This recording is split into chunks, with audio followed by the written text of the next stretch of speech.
আমি যেহেতু নোয়াখালী থেকে ভিডিও বানাই তো তোমাদের কাছে আগে একবার শেয়ার করেছিলাম যে নোয়াখালীতে এই পর্যন্ত আমি অনেকগুলো বেকারি থেকে লোকাল যে একেবারে চিপ কোয়ালিটির পিৎজা আছে সেগুলো আমি ট্রাই করেছি, কিন্তু আনফরচুনেটলি একটা পিৎজার টেস্ট আমার কাছে একদম ভালো লাগে না। বাট এই ভিডিওতে আমি একটা পিৎজা ট্রাই করি, হয়তোবা আমি পিৎজার ফুটেজটাকে ওইভাবে ফুটাই তুলতে পারি না, বাট ওই পিৎজাটার টেস্ট অনেক ভালো ছিল। আর পিৎজাটা আমি নিয়েছিলাম হক বেকারি থেকে, ওখানে কিউব কিউব মাংস দেওয়া ছিল।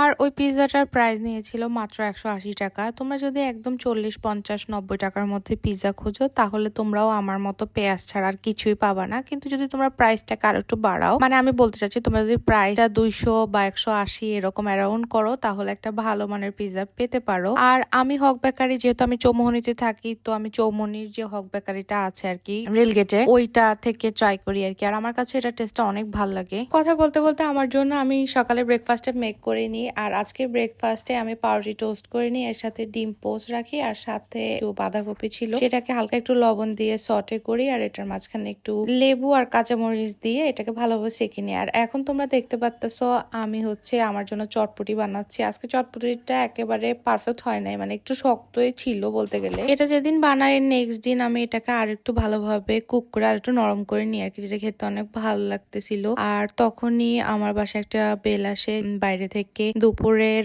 খাওয়ার জন্য আর কি পিৎজা চিকেন স্যান্ডউইচ নিয়ে আসছে আর কি। চিকেন স্যান্ডউইচটা খেতে যেমন মজা ছিল, পিৎজাটা অনেক ভালো ছিল। যাই যে পিৎজাটার কথা এতক্ষণ মানে শুরুর থেকে বলছি ওইটা আর কি। এটার মধ্যে যে চিকেন গুলা দেয় আসলে এটার টেস্টটা ভালো ছিল। আর সাথে এই ড্রিঙ্কসটার নাম হচ্ছে ব্লু বানা, এটাও ট্রাই করি। এটা একটা ইলেকট্রোলাইট বলতে পারো। এই পিৎজাটা তোমরা চাইলে ট্রাই করতে পারো, অনেক মজা ছিল।